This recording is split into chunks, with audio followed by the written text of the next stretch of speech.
അമൽ തേനമ്പറമ്പനും അതുപോലെ തന്നെ പ്രശാന്ത് കൃഷ്ണയും മുഖ്യമന്ത്രിയുടെ പത്രസമ്മേളനം റിപ്പോർട്ട് ചെയ്തത് അവരാണ്. രണ്ടുപേരും തുടരുന്നുണ്ട്. അമൽ, നോക്കൂ, ഒന്ന്, അൻവറിന്റെ ആരോപണത്തിൽ വളരെ വിശദമായൊരു മറുപടി മുഖ്യമന്ത്രി പറയുന്നില്ലെങ്കിലും പരിഹാസവും രോഷവും സമാസമം ചേർത്ത ചില നിമിഷങ്ങൾ നമ്മൾ കണ്ടു. മുഖ്യമന്ത്രി ദീർഘമായി ചിരിക്കുന്നു, ഇടയ്ക്കൊന്ന് ശബ്ദമുയർത്തുന്നു, അവജ്ഞയോടുകൂടി തള്ളുന്നു. അൻവർ ഇങ്ങനെയൊക്കെ ചെയ്യുമെന്ന് പ്രതീക്ഷിച്ചതാണ്, അർഹിക്കുന്ന അവജ്ഞയോടുകൂടി തള്ളുന്നു എന്നുള്ളതാണ് മുഖ്യമന്ത്രിയുടെ നിലപാട്. എന്തായാലും മുഖ്യമന്ത്രി അൻവറിനെ എന്താണ് അൻവർ ഉദ്ദേശിച്ചത് എന്ന് നിങ്ങൾക്ക് മനസ്സിലായില്ലേ എന്ന് ചോദിക്കുന്നുണ്ട്.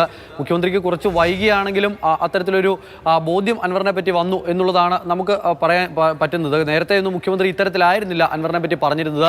അൻവറിൻ്റെ ആദ്യത്തെ ആരോപണങ്ങളൊക്കെ വന്ന സമയത്തും ഇതായിരുന്നില്ല നിലപാട്. ഇപ്പോഴെന്തായാലും ആ നിലപാടിൽ നിന്നെല്ലാം മാറിക്കൊണ്ട് ഈ ഇടതുപക്ഷത്തു നിന്നും മാറി പുറത്തേക്ക് പോയ PV അൻവറിനെ കൈകാര്യം ചെയ്യുന്ന രീതി കൃത്യമായി തന്നെ നമുക്ക് മനസ്സിലാകുന്നുണ്ട്. സമ്പൂർണ്ണമായും അവഗണിക്കുകയാണ്, അവജ്ഞയാണ്. അതോടൊപ്പം തന്നെ പരിഹസിച്ച് അങ്ങ് ഒഴിവാക്കി വിടുകയാണ്. ഈ രാഷ്ട്രീയ പാർട്ടി പ്രഖ്യാപനം അടക്കമുള്ള വിഷയങ്ങളെ ഒന്നും മുഖ്യമന്ത്രി ഗൗരവമായി കാണുന്നതേ ഇല്ല എന്നുള്ളത് തന്നെയാണ് മുഖ്യമന്ത്രിയുടെ പ്രതികരണത്തിൽ നിന്നും വ്യക്തമാകുന്നത്. പക്ഷേ അൻവർ ഉന്നയിച്ച ആരോപണങ്ങളുമായി ബന്ധപ്പെട്ടുള്ള അന്വേഷണത്തിൻ്റെയൊക്കെ കാര്യത്തിൽ ഇപ്പോഴും ഒരു പ്രതിരോധത്തിലാണ് സർക്കാർ എന്ന് പറയേണ്ടി വരും. ഇന്നിപ്പോൾ ഈ വാർത്താ സമ്മേളനത്തിൽ മാധ്യമപ്രവർത്തകരുടെ ചോദ്യങ്ങൾക്ക് ഉത്തരം പറഞ്ഞ് ഇഷ്ടമില്ലാത്ത ചോദ്യങ്ങൾ അവഗണിച്ച് അത് കേൾക്കാത്ത മട്ടിലിരുന്ന് മുഖ്യമന്ത്രിക്ക് പോകാൻ കഴിയും. പക്ഷേ നാളെ മുതൽ അങ്ങോട്ട് കാര്യങ്ങൾ അങ്ങനെ ആകില്ല എന്ന കാര്യത്തിൽ സംശയം വേണ്ട. നിയമസഭയിലേക്ക് വിഷയങ്ങളെല്ലാം എത്തും.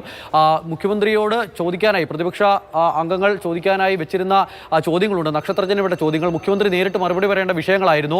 അതിൽ സ്വർണ്ണക്കടത്തുണ്ട്, അതോടൊപ്പം തന്നെ ADGP RSS നേതാക്കളുമായുള്ള കൂടിക്കാഴ്ചയുണ്ട്, പൂരം കലക്കലുണ്ട്, പോലീസിലെ ക്രിമിനൽ വൽക്കരണമുണ്ട്, RSS വൽക്കരണമുണ്ട്, ഇങ്ങനെ തുടങ്ങി ഒരുപാട് വിഷയങ്ങൾ ഉണ്ടായിരുന്നു. ആ ചോദ്യങ്ങൾക്കൊന്നും മുഖ്യമന്ത്രി നേരിട്ട് മറുപടി പറയുന്നില്ല എന്നുള്ളതാണ് ഇന്നലെ വ്യക്തമായത്. നിയമസഭാ സെക്രട്ടേറിയറ്റിന്റെ നടപടിയിലൂടെ ഈ നക്ഷത്രജനപ്പെട്ട ചോദ്യങ്ങൾക്ക് ആ നക്ഷത്രം അങ്ങ് വെട്ടിക്കളഞ്ഞു. ഇനിയിപ്പോൾ മുഖ്യമന്ത്രിക്ക് നേരിട്ട് മറുപടി പറയേണ്ടി വരില്ല. പക്ഷേ അടിയന്തര പ്രമേയമായി റൂൾ 15 പ്രകാരം ഇത് സഭാതലത്തിൽ ഈ വിഷയങ്ങളെല്ലാം കൊണ്ടുവരാനാണ് തീരുമാനം. അതിനാൽ തന്നെ ഇന്നിപ്പോൾ പറയുന്നത് പോലെ സഭാരേഖയായി മാറുന്ന കാര്യങ്ങൾ കൂടിയാണ്. മുഖ്യമന്ത്രി നിയമസഭയിലും ഈ ഒരു നിലപാട് തന്നെ ആകുമോ സ്വീകരിക്കുക? ആരംഭിക്കുമ്പോൾ കൗതുകരമായ പല വിഷയങ്ങളുണ്ട്. അൻവർ ഉന്നയിച്ച നിരവധി വിഷയങ്ങളുണ്ട്.